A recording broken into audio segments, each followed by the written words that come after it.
Bienvenue à tous sur Maritima, extérieur bateau blanc à Martigues. Et oui, on est un peu sans bureau fixe SBF en vue de notre déménagement pour Provence Studio. Alors on vous accompagne à l'extérieur, je vous le disais, pour vous présenter notre journal. Nous sommes le mercredi 6 novembre et ça ne vous aura pas échappé.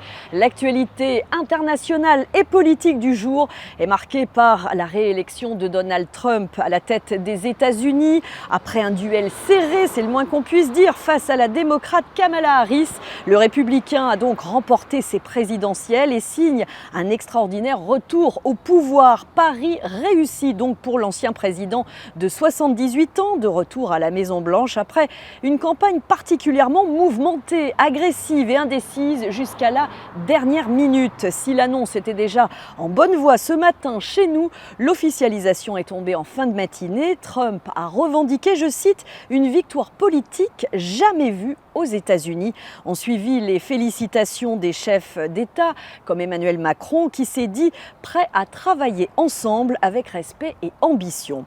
Alors évidemment, vous avez été nombreux sans doute à suivre de près cette soirée électorale américaine, à la télé, sur les réseaux sociaux.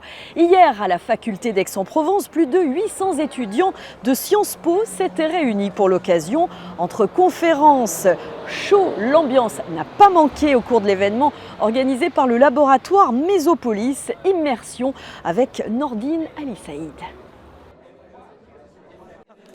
Armand est venu avec des accessoires pour les deux candidats, la casquette rouge de Trump pour la blague, nous confie-t-il, et la rose de Kamala Harris. Là, les trois couleurs, plus aussi la casquette de Trump, c'est le côté rouge. On sait que c'est une couleur qui retient l'attention, tout, avec un côté un peu western, un peu le sang, la révolte. Et Kamala Harris, c'est plus on voit la douceur, la réflexion, la raison, le fait d'être ensemble. Ce mardi soir, c'est 850 élèves qui ont navigué entre la salle Fox News, chaîne conservatrice, et CNN. Alors moi, je trouve ça super intéressant de faire une soirée comme ça, organisée dans un contexte assez impressionnant. Très important pour mon futur, pour le futur de toute l'Europe et pour le monde aussi. L'ambiance est super, y a plein d'animations, c'est hyper sympa de juste entendre tous les autres étudiants aussi parler de ça. Entre ces salles, la troupe des cheerleaders de Tiffen est fière de se produire devant ce public conquis. Regardez tout le monde qu'il y a et tout. Enfin, nous, c'est un super entraînement. On est toutes seules dans la salle d'échauffement d'habitude et là, c'est un vrai show, quoi. Pour Nicolas Badalassi, professeur d'histoire contemporaine et directeur du laboratoire Mésopolis, organisateur de cette soirée, il était important de se sensibiliser. C'est d'expliquer au public qu'il y a des enjeux particuliers, qui soient économiques, qui soient internationaux, qui soient politiques, électoraux, etc. Ils puissent regarder l'élection en ayant à l'esprit les problématiques principales qui se posent actuellement. Les étudiants patienteront après la soirée pour savoir qui de Trump ou Harris gagnera. Tout ça bien sûr dans un esprit US. Et l'esprit US a régné jusqu'au bout pour ses étudiants, jusqu'à l'annonce du jour, la victoire de Donald Trump. Tous ces éléments sont à retrouver évidemment sur notre site maritima.fr. Autre dossier au cœur de l'actualité cette semaine, à Marseille, le drame de la rue d'Aubagne, dont on a commémoré hier le 6e anniversaire. Demain s'ouvre le très attendu procès, un procès hors norme qui a nécessité 6 années d'instruction, 87 parties civiles sont annoncées pendant pas moins de 41 jours. Les juges entendront de nombreux témoignages, des parcours de vie, des comptes rendus d'expertise, le tout pour identifier les responsabilités dans ce drame qui a coûté la vie à 8 personnes. Qui sont les accusés? Que risquent-ils? Les explications de Cassandra Moreau. 4 prévenus sont renvoyés devant le tribunal correctionnel. 2 personnes morales, la société Marseille Habitat, bailleur social de la ville et propriétaire du 63, l'immeuble vide. Le cabinet Lyotard, syndic du numéro 65, l'immeuble habité. Également 2 personnes physiques, Julien Ruas, ancien adjoint à la ville en charge de la prévention des risques, et Xavier Cachard, propriétaire d'un logement dans le 65 et ex-avocat du cabinet Lyotard. Mais il faut aussi mentionner 7 procédures de citation directe fixées lors de cette audience. l'audience, 12 personnes physiques et 4 personnes morales sont citées devant le tribunal par plusieurs parties civiles. Au total, donc, 16 prévenus, tous comparaissent libres. Pour les peines encourues, dans le cadre de l'audience de renvoi, la peine la plus lourde est de 5 ans d'emprisonnement et 75 000 € d'amende pour homicide involontaire aggravé. Dans le cadre des procédures de citation, la charge de soumission de personnes vulnérables à des conditions d'hébergement indignes est retenue. La peine encourue peut aller jusqu'à 10 ans d'emprisonnement et 300 000 € d'amende.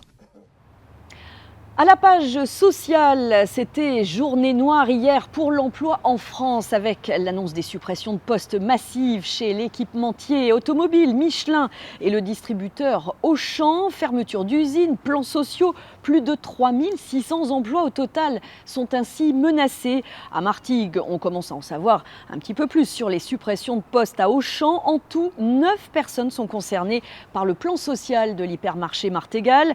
C'est le secteur des équipements, tout ce qui est télé, électroménager qui est majoritairement concerné. Les 7 conseillers de vente au rayon sont poussés vers la sortie. Une nouvelle qu'il va falloir encaisser, mais à laquelle on s'attendait un peu. Pas de grande surprise pour les équipes qui avaient commencé à en discuter. Franck Calandini est délégué CFDT du magasin. Il est également manager des salariés concernés. Il répond à Joe Temple. Aujourd'hui, je ne vous dirais pas qu'on est dans le déni. Mais tant qu'on ne passe pas à des choses concrètes, c'est-à-dire qu'on ne reçoit pas les gens en leur disant voilà ce qu'on te propose, souvent les êtres humains restent dans le déni, je pense. Donc aujourd'hui, je n'ai pas eu de gens, pour être honnête avec vous, en pleurs, catastrophés, etc. Mais on est dans le questionnement. Jusqu'à présent, quand on a fait un PSE le dernier, il y a 3-4 ans, 95% des gens ont trouvé des solutions et ça s'est relativement bien passé.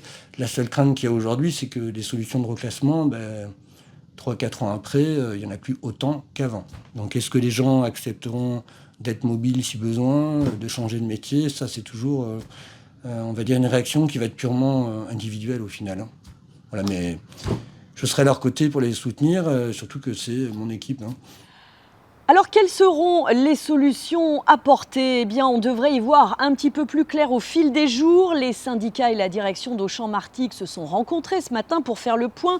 C'est donc un long processus social et protocolaire qui commence pour les salariés concernés. Vous aurez l'occasion d'entendre leurs témoignages dans nos prochaines éditions. Pas de course hippique demain, mais le pari sur une mobilisation. Je m'explique, la filière hippique va annuler les courses prévues ce jeudi. C'est un fait extrêmement rare pour accompagner une grève. Une manifestation est prévue à Paris par des associations socio-professionnelles du trot et du galop en protestation contre une hausse de la fiscalité sur les paris hippiques. Si un amendement au projet du budget de la sécurité sociale prévoyant cette hausse a été rejeté, la filière craint que le sujet ne revienne au Sénat. Affaire à suivre. À Saucey, sur la Côte Bleue, le maire contraint de réduire temporairement ses activités officielles. Dans une lettre ouverte, Maxime Marchand a annoncé à ses habitants un aménagement de son agenda pour raison de santé. Il souffre d'un cancer colorectal. Le fonctionnement de la mairie ne sera pas altéré. Les élus de la majorité, sous la coordination de la première adjointe Marie-Laure Walter et de l'ensemble de ses adjoints, vont assurer le suivi et la mise en œuvre des actions en cours.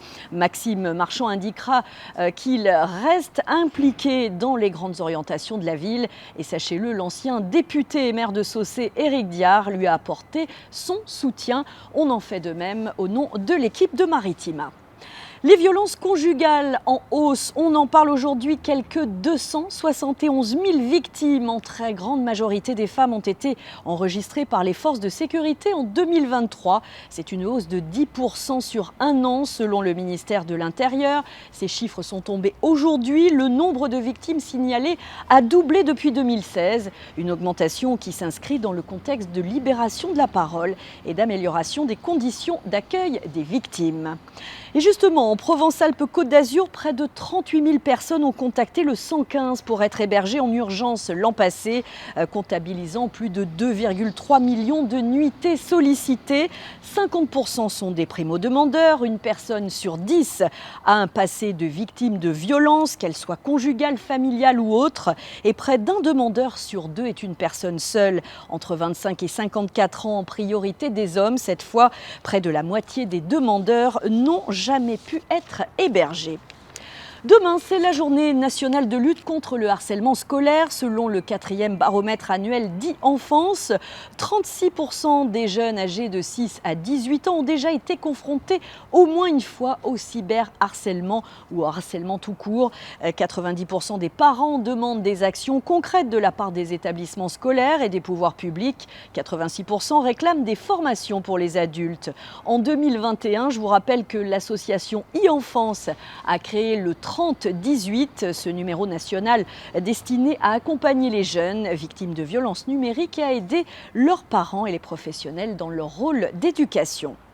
Dans notre région, toutes les écoles d'Arles vont se mobiliser autour de ce thème. Les élèves sont invités à s'habiller en bleu, couleur symbolique contre le harcèlement. Et pour la première fois, il y a un forum de sensibilisation entièrement dédié à cette cause qui attend les jeunes et les familles ce week-end. Ça se passera à l'espace Van Gogh entre 14h à 17h et 17h. De nombreuses animations au programme pour s'informer bien sûr et comprendre ce phénomène et surtout trouver les armes pour le combattre. Allez, un mot de santé et un geste citoyen à ne pas oublier. Demain, la prochaine collecte de sang à Fos est prévue ce jeudi, donc salle du conseil municipal entre 14h30 et 19h. Chaque année, notez qu'1 million de personnes bénéficient de ces dons. 47% sont utilisés pour le traitement de maladies de sang, des cancers et puis 35% pour des interventions chirurgicales. On peut donc tous être concernés un jour ou l'autre pour répondre aux besoins de nombreux patients. 10 000 dons de sang sont nécessaires chaque jour. Allez, on reste à Fos pour parler sport cette fois et pour parler basket. Les basketteurs ont retrouvé le chemin de la victoire hier. Les Bayeurs sont vaincus de nain de 2 petits points, 74 à 72 à la Halle Henri Juita. Un succès qui fait du bien évidemment après les 3 défaites d'affilée, mais qu'il a fallu aller chercher au forceps au terme d'un match poussif. Un scénario qu'explique l'entraîneur Rémi Juita à Joe Temple. Pas dire qu'on est traumatisé, mais on sort d'une série quand même de 3 défaites consécutives qui malgré tout laissent des traces dans la confiance individuelle de chacun, parce qu'on a plein de joueurs qui se cherchent encore, on n'a pas encore trouvé de vitesse de croisière entre guillemets avec l'équipe parce que le groupe passe son temps à changer. Quand je dis le groupe, c'est les 10 joueurs actifs presque. Voilà, il y en a qui reviennent, d'autres qui repartent, donc on a du mal à trouver des automatismes et comme en plus on ne fait que des matchs en ce moment, très peu d'entraînement. On a eu à peine 1 heure d'entraînement collectif entre Orléans qui avait gentiment refusé d'avancer le match au vendredi, alors qu'on jouait le mardi, qu'eux ne jouaient pas, mais on s'en rappellera quand il faudra. Et là, rebelote, on s'en va jeudi matin, on prend l'avion jeudi matin à 11h, donc pour être à Nantes. Donc dans ces moments-là où il y a très peu de temps de correction, il ne reste que la vidéo et, j'allais dire, la prise de conscience des joueurs, d'essayer de faire mieux, mais on a besoin de retrouver de l'alchimie et ça passe aussi par des heures d'entraînement, il n'y a pas de miracle. Prochaine étape de ce calendrier chargé pour les Bayeurs ce vendredi du côté de la Loire-Atlantique contre l'Hermine de Nantes. On croise d'ores et déjà les doigts. Allez, la suite et la fin quasiment de cette édition avec 2 inaugurations à retenir. Ça s'est passé aujourd'hui, celle du nouveau lieu d'accueil, l'espace Info Jeunes à la Maison de la Formation et de la Jeunesse à Martigues, et puis celle du complexe sportif Henri Michel à Aix. On revient au sport, au football entre autres, puisque c'est en hommage à l'ancien footballeur international aixois décédé en 2018, en présence d'anciens joueurs comme Daniel Xuereb ou encore Bernard Lacombe. Un équipement très attendu après 15 mois de travaux, de quoi réjouir entre autres le club résident des Argonautes. Reportage à suivre dès demain sur Maritima et sur maritima.fr. Allez, le mot de la fin avec Jacques Brel, plus vrai que nature à Marignane. Ressemblance troublante, empreinte vocale saisissante. Les nostalgiques de Brel ne pourront qu'apprécier Arnaud Asquois sur la scène du théâtre Molière samedi à 20h30. Réservez vos places, la billetterie est ouverte les après-midi à l'espace Saint-Exupéry. C'est la fin de ce journal, merci de l'avoir suivi. Eh bien, avec nostalgie justement, je regarde le bateau blanc, donc les ex-locaux de Maritima pendant plusieurs décennies. Voilà, donc on dit bye bye au 2e et au 3e du bâtiment C pour se retrouver à Provence Studio. Encore un petit peu de patience, on vous promet, vous allez voir, ça vaut vraiment le détour. À demain, je vous dis pas même heure, même endroit, mais ailleurs à Martigues. Bye! Et pendant qu'on enregistrait ce journal, Géraldine était derrière la caméra et à l'intérieur du camion, Jeff, Sergio, Greg à pied d'œuvre pour les ultimes chaises, les équipements à déménager, donc à transférer du bateau blanc jusqu'à Provence Studio. Bah, c'est pas encore fini là les gars? Non, il va se faire une entorse lui. Presque une entorse, presque. Bon, en tout cas, la polyvalence, hein, vous l'avez compris, c'est la marque de fabrique de Maritima. Donc, on vous laisse finir de bosser, les gars. Hein, voilà, c'était le petit souvenir et puis le clin d'œil qu'on pouvait vous faire, pouf, avec la souplesse et la délicatesse. Salut!